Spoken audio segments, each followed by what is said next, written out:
హ్యావ్యూర్స్ corona మరలా విజృంభిస్తుంది అంటే present మన దగ్గర వచ్చేసి నెమ్మదిగా నిద్రలేస్తున్నట్టుంది.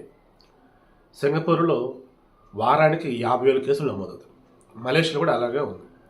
మేబీ ఈ మంత్ ఎండ్లో అక్కడ లాక్డౌన్ పెట్టొచ్చని అంటున్నారు సింగపూర్లో. మన దగ్గర వచ్చేసి ఈ JN.1 అని చెప్పేసి కరోనా కొత్త వేరియంట్.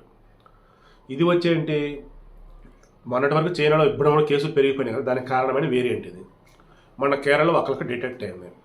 ప్రజెంట్ మన దగ్గర కేసులు కూడా అరౌండ్ 1800 చిల్లర ఎంతో నమోదవుతున్నాయి పర్ డే.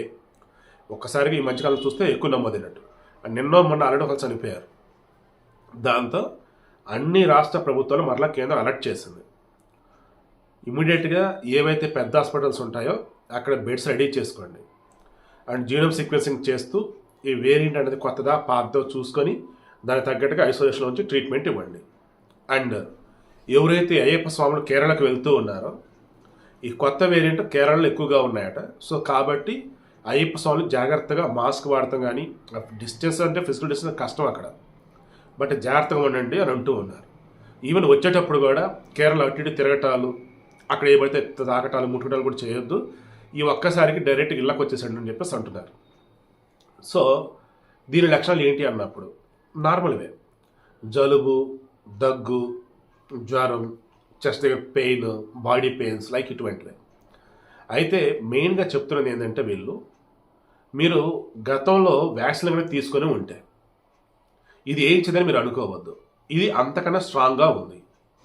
ఆల్రెడీ వ్యాక్సిన్ తీసుకుని ఉన్న వాళ్ళు కూడా వచ్చి అటాక్ చేసే ప్రమాదం ఉంది, జాగ్రత్తగా ఉండండి అంటున్నారు. సో దయచేసి ప్రికాషన్స్ తీసుకోండి, మాస్కులు ధరించండి. అండ్ బయటికి మీకు ఏదైనా హెల్త్ ఇష్యూస్ ఉన్నప్పుడు కొంచెం బయటికి వెళ్ళకుండా ఉండటం ఉత్తమం. అండ్ చలికాలం సో మాస్క్ ధరించడం అత్యుత్తమం. అండ్ అయ్యప్ప స్వాములు దయచేసి కేరళలో శబరిమలకు వెళ్ళారా, స్వామిని దర్శించుకున్నారా, ఇమీడియట్గా రిటర్న్ వచ్చేసింది. ఇంకా అటు ఇటు తిరగటం కేరళలో మాత్రం చేయకండి, ఎందుకంటే సిచ్యువేషన్ అయితే బాగాలేదు. అండ్ మీరు మాత్రం భయపడొద్దు, మన దగ్గర అంత కంట్రోల్ అనేది ఉంది. వరల్డ్ హెల్త్ ఆర్గనైజేషన్ కూడా చెప్పింది కేసులు పెరగవచ్చు కాక, బట్ మరణాలు ఏమి ఉండాలి, బట్ ధైర్యంగా ఉండండి, జాగ్రత్తగా ఉంటే సరిపోద్దని అంటున్నారు.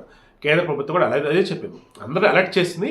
బట్ భయపడే విధంగా వాళ్ళు ఏదైతే చెప్పాల. వేరే యూట్యూబ్ ఛానల్స్లో శాటిలైట్ ఛానల్స్లో ఏదైతే చెప్పి భయపెడుతూ ఉండొచ్చు కదా, బట్ నాకు అలా వద్దు. సో ఉన్న విషయం చెప్తున్నా, ఇది వేగంగా స్ప్రెడ్ అయింది. అండ్ ఆల్రెడీ వ్యాక్సిన్లు వేయించుకున్న వాళ్ళకు కూడా వచ్చిందట. సో జాగ్రత్తగా అయితే ఉండండి. మొన్న చనిపోయిన వాళ్ళకి సంబంధించి ఏదైనా హెల్త్ ఇష్యూస్ ఉండి కరోనా కూడా వచ్చి అలాగే చనిపోయి ఉండొచ్చు. మనదైతే కేసులు పెరుగుతున్నమాట వాస్తవమే. సింగపూర్లో, మలేషియాలో వస్తున్న ఇప్పుడు కేసులు అయితే రావట్లే.